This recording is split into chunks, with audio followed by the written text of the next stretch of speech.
Sumasampalataya ako kay Yesu Cristo, isang anak ng Diyos, ang Panginoon natin.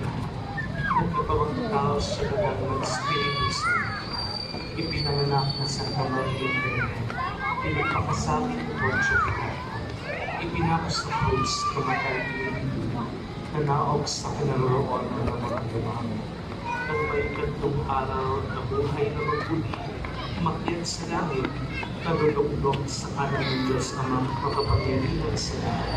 Doon magmumulang paginito at tumupong sa mga buhay at namamatay na tao.